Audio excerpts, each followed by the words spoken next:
we do not need cake. But we make it anyway. You can argue sugar, fat and chocolate is not necessary for survival. But if you argue with Boris, get ready to run. Yes, Boris!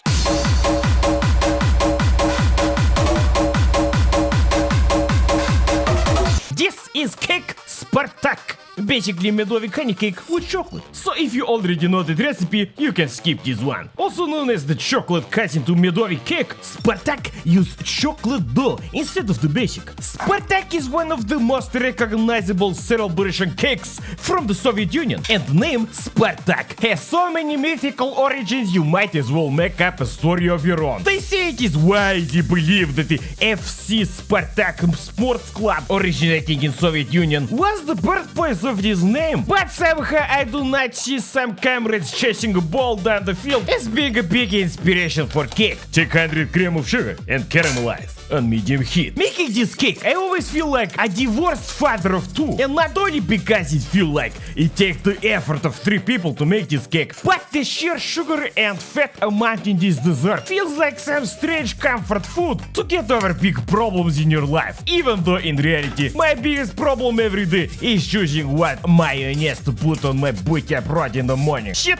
wet, mix until melted. And not the second and just as likely possibility, the name of cake comes just from the name of Spartak, literally translation of Spartacus. You know, gladiator, rebel, fought against the Romans. Many statues, none have clothes on. Now in Soviet Union, Spartacus was revered as a symbol of power, strength, exactly the things you need to make this physically demanding cake. And from that comes the name Spartacus cake. Well, maybe. Now mix in 100 grams of butter, or as I say, compressed cow juice. Soft, melted, iced over, I don't care. It will melt in that caramel faster than you can say chigabriki. Exactly 100 grams of honey as well. Use liquid honey to save time and some of your brain cells. Me, I think they got the name all wrong. It's not Spartacus cake because it feels like you're taming lions in the field or fighting crazy gopniks in the ring. But it might just be because the cake is so packed with energy. It gave you the power to fight like gladiator. Or in modern day equivalent to a live stream for 10 hours straight. Ah, so close! Has your mix been replaced with a massive block of glue? Perfect! Time to heat up again. Comrades who have followed my medovik cake recipe will find this part very similar. You heat up the mix until it is mixed. If your kitchen does not now smell like retirement home, you have done it all wrong. Start from beginning. Transfer to bowl and start soaking the pot the very moment you are finished, because otherwise you might as well go buy a new one. 1 tablespoon of baking soda for that extra scientific flavor, which brings us to the third and by far the most likely explanation to the origin of this cake, and its somewhat irrelevant name. Spartak is the name of confectionery factory in Belarus, former Soviet Union. And what possibly happened, and it is most likely, they produced a cake many years ago for special events, banquets, parties, you know how it is. Imagine Soviet professors in lab coats mixing together unimaginable amounts of flour, sugar, chocolate, honey, rolling out the layers paper thin, frying in massive ovens in the size of a room, and letting the cakes cool in a refrigerated warehouse fit to hold 2 Antonov 225s side by side, and add 2x. And they called the invention chocolate cake. And then word got around and people started making it at home. Okay, try this new cake at the opening of the new airfield behind my house. Ah, okay, good. So what was it? I don't know, chocolate? You debil, you cannot make cake of chocolate. I don't know, it was chocolate and thing. You complete, where was it from? Ah, the Spartak factory made it. Ah, yes, the layered honey cake of chocolate flavor from that factory. Does not really roll off the tongue. So a few iterations later, people just call it Spartak. And that's what happened. Probably. I wasn't there. I was busy working the controls of reactor number 4 and 350 grams of powdered wheat.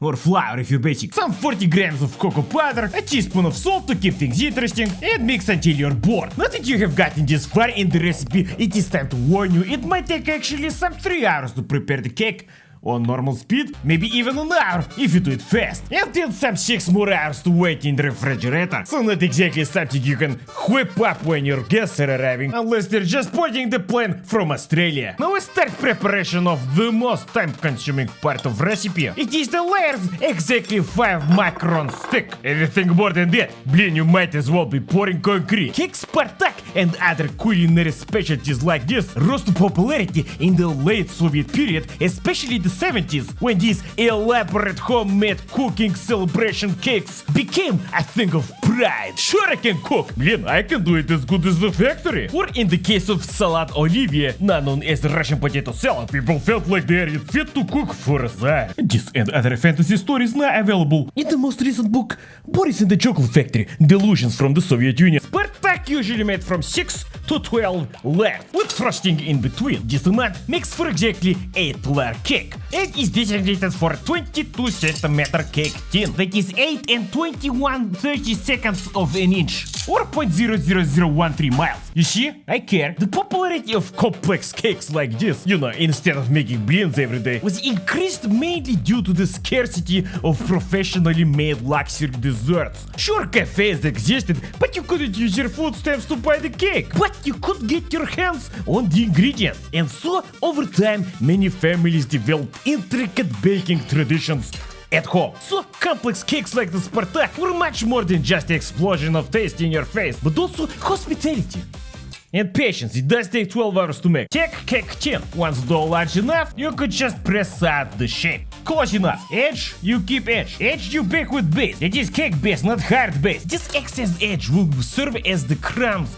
for topping, which was completely practical at first, but now seen more like a traditional option. But with today's economy, not even a crumb is wasted. Cook each layer 180 degrees 4 minutes. Not forget holes on top, so do not bubble up like swamp. If this whole process sounds labor intensive, then you are not wrong. In many households and families, Spartak is seen as a multi-person family event. Bring people to kitchen and put it to work. But since I am the only one crazy enough to do it, I will happily tackle this challenge on my own. And so, can you? It might take 3 hours though. So we start with the filling, specifically with half liter of cow juice.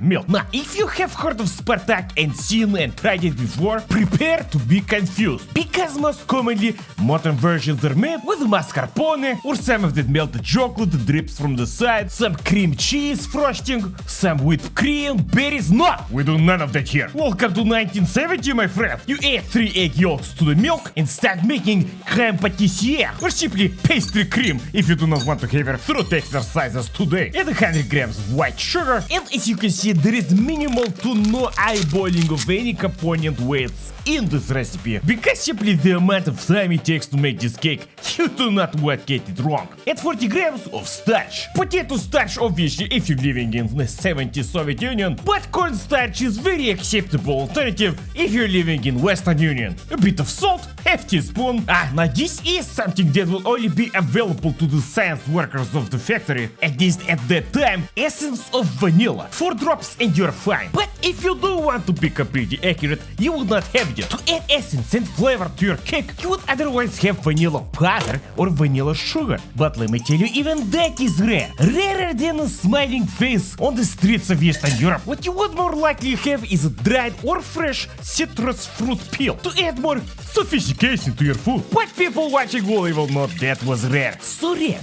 that the orange was considered a luxury item for the elite. So rare, I have a joke about it. So, mama and small child ready got tram back home after market. Mama was lucky enough to score an orange. So she's peeling the orange and throwing the peel out the window. And everybody who sees gets visibly outraged. But nobody as much as the child himself, who shouts, "Mama, what are you doing? You could have used the peels to make samagon." You have to have priorities. But for flavoring your cake, you would probably much likely have rum, some sort of flavored liquor, or most likely palinka in Eastern Europe, that is fruit brandy. Now let's fast forward some 56 years, and Boris is boiling egg soup with vanilla extract. Life is full of surprise, so you heat it up and let it sit at medium heat, while constantly stirring. And in a matter of seconds it goes from this to that. Now keep on mixing for 1 minute and then remove from heat. Throw in 50 more grams of butter if your family members have not eaten the whole pot of cream yet, and let it melt without adding any more heat. And so you have pastry cream. But this would be too easy. Making Spartak is all about suffering, and clearly you have not suffered enough. At this point you are looking for consistency of sweetened condensed milk, and considering how it tastes at this point, I would be surprised if there is any left. Once you leave the pot unguarded for 10 seconds, you have some left. Congratulations! And 150 grams of sour cream, 20% fat content, 100 grams of actual sweetened condensed milk. If you do not have this in store, you make your own. Mix until you're happy and start layering the cake. Start with base, 3 tablespoons of filling, second base on top, and repeat.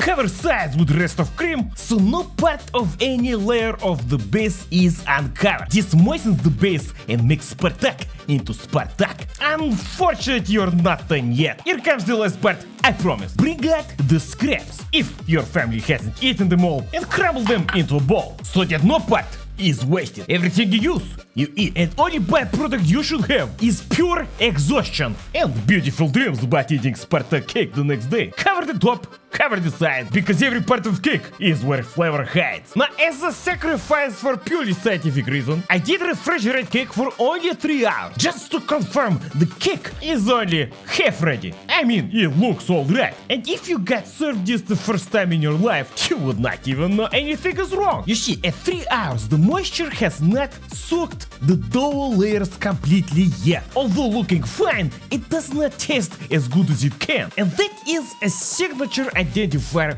of many Eastern European and Soviet recipes. Not just the waiting time, but the shelf life. It demands effort and rewards patience. And most importantly, does not punish you for leaving some for the next day or day after that. It only gets better. Well, that is pretty much all I can say besides how it tastes. And for that, you have to find out. So next time you're thinking of chocolate cake, or you just want to instantly impress your Slavic parents-in-law, Cake Spartak will save the day. No sponsors in these videos. You want to see more Boris cooking? Support on Patreon. Join the channel membership or send a super thanks under the video. Or if you have not done so yet, buy the Life of Boris cookbook or the storybook Roadside Midnight. But most importantly, keep it cheeky breaky.